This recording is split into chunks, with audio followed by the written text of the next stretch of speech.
So what's up you guys, and welcome to Life and Light Tribe. And in today's video I am going to be asking and probably answering the question, is human creation divine? Now, I know most of us think that our creation is very divine, and in this video guys I'm gonna be talking about that. So if you want to know if your creation is divine or not, watch this video till the end, and don't forget to give this video a thumbs up, because as always, juicy thought provoking content. So today I'm gonna be referencing three stories: the Bible as usual, the Sumerian stroke Babylonian creation story, and gnostics creation story. Now so let's get started. Now, in the Bible, we have two accounts of creation. Which one is true, I do not know, and they are all different, but I will focus on the second creation account of story, where it's more detailed about the creation of man. Where did God create man? This is the reason why God created man. These are the generations of the heavens and the earth when they were created. In the day that the Lord God made the earth and the heavens, when no plant of the field was yet in the earth, and no herb of the field had yet sprung up, for the Lord God had not caused it to rain upon the earth, and there was no man to till the ground. But a mist went from the earth and watered the whole face of the ground.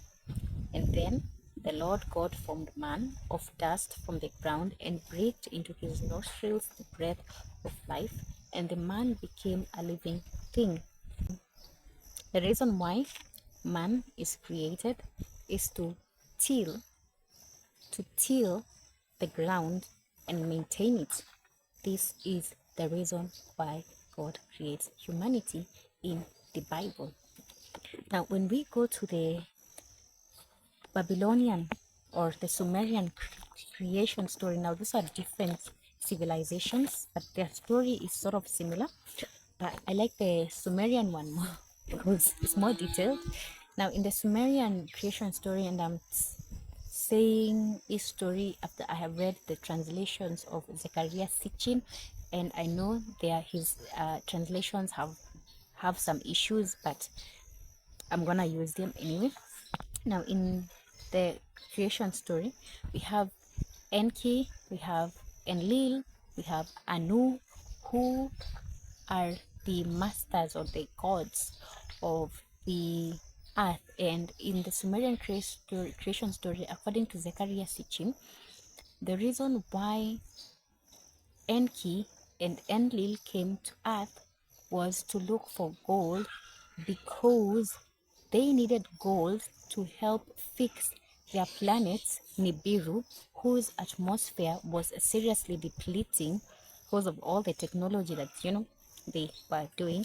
And so they come down here and they find lots and lots of gold, and they have their slave species called the Igigi or the Ijiji, I don't know, who are mining the gold for these guys. At some point, the Igigi, after many years of hard work and toil, they grew tired, because they worked with no break. Literally, they were just toiling and toiling, mining and mining. And so they started complaining, and they complained to Enki, who was apparently asleep in the waters, when his mom went to tell him, yo guy, this slave species is seriously complaining, come and do something about these guys. And so Enki woke up and decided, okay. So he goes and consults his sister Ninharsag or Nima, and Enki then come together with their mother Namu. They come together, but the creation is specifically done by Enki and Ninharsag, are the ones who create humanity so that they can help the Igigi mine for gold.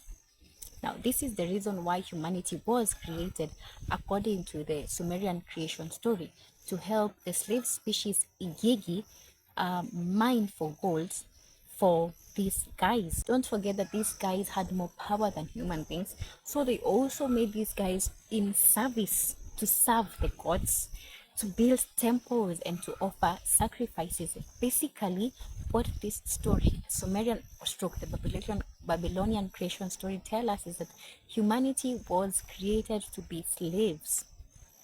Humanity was created to be slaves.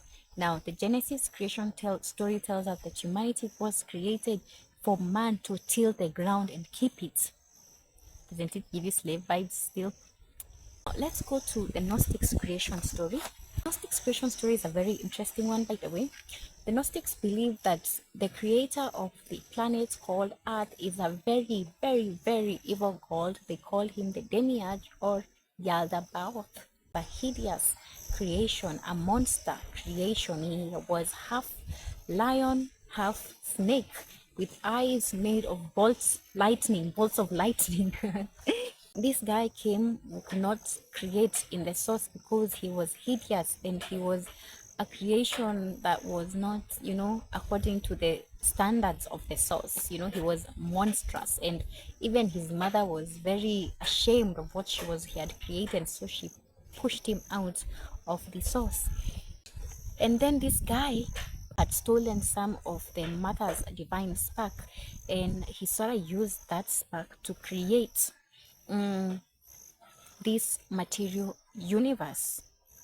On one very beautiful day, somebody in a humanoid figure, this is the source, decided to come down and see what this creation was doing. This is where Yaldabaoth, the demiurge, got the idea of creating humans.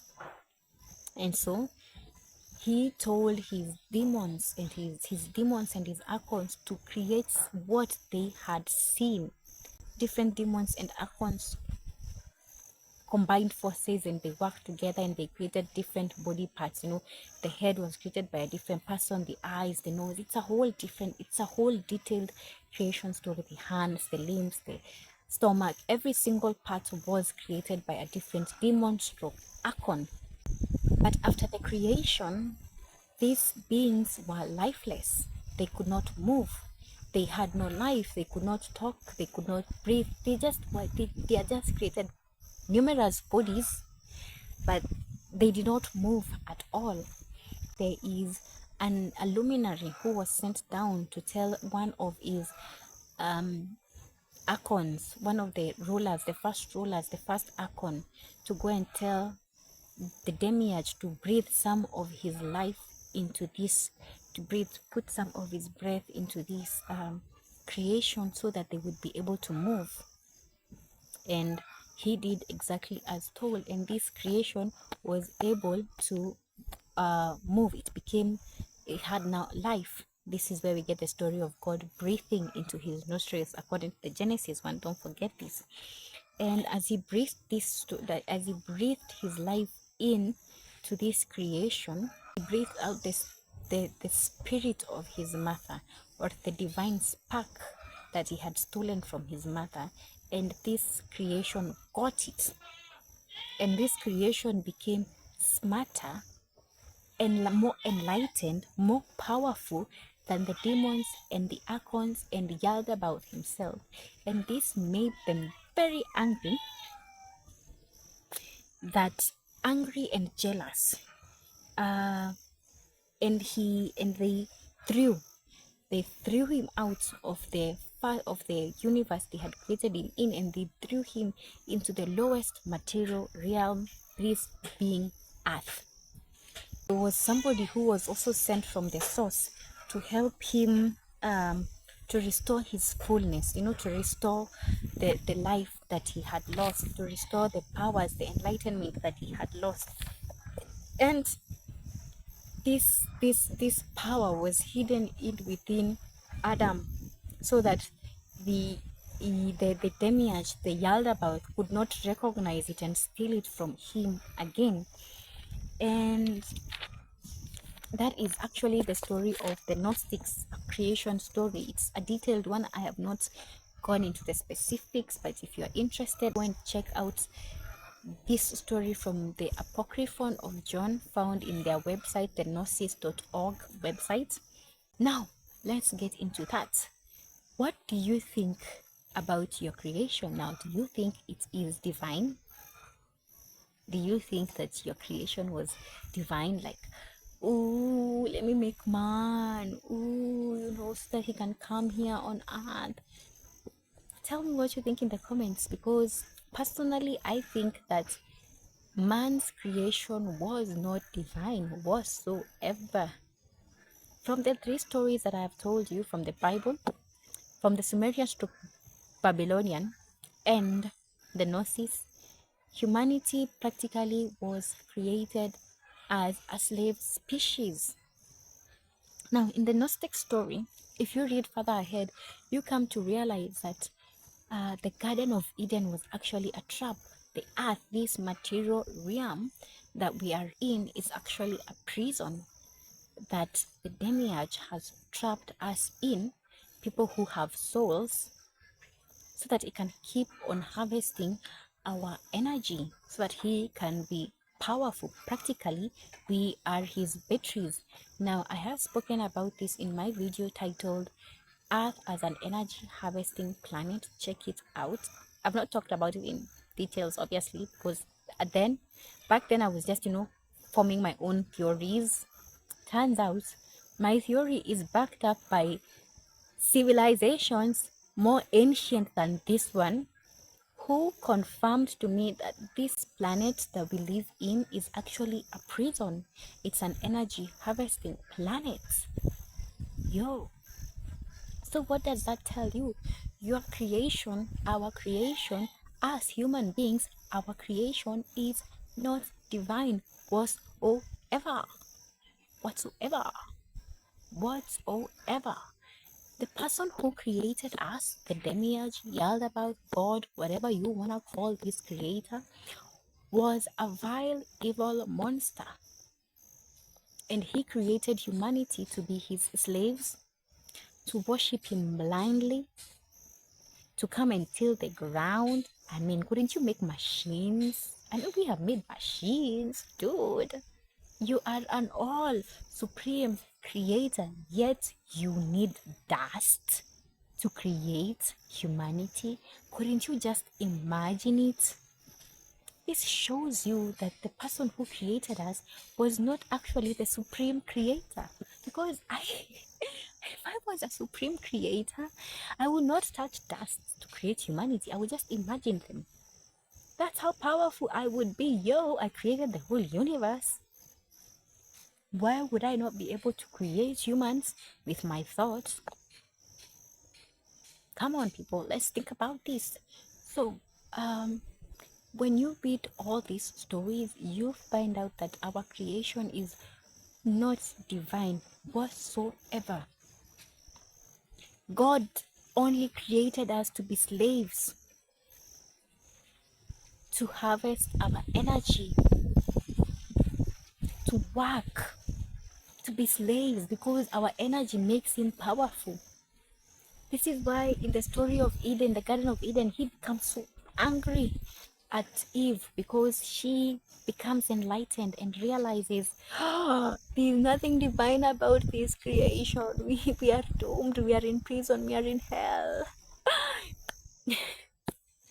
And God punishes her by making childbirth really painful, so that she could not procreate. But woe unto God. This woman kept on reproducing. These women keep on reproducing till today. I mean, look at me, I'm here.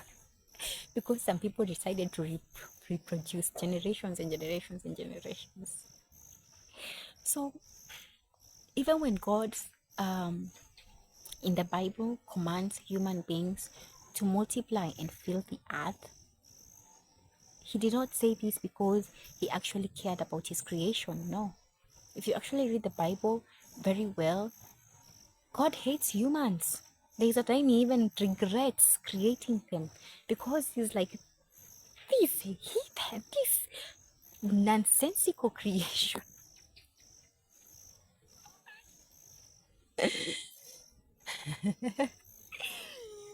So guys, if you have enjoyed this video,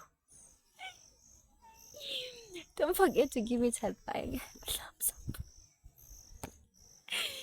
And I know it is heartbreaking, it is heart-wrenching knowing that you are not divine whatsoever. As a matter of fact, you are a slave. And even if you look at the dynamics of today's world,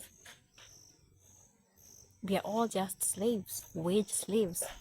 We spend most of our lives working. And think about if our creation was actually divine. Again, God would not need us, would not need soil, dust to create humanity. He would have just imagined it.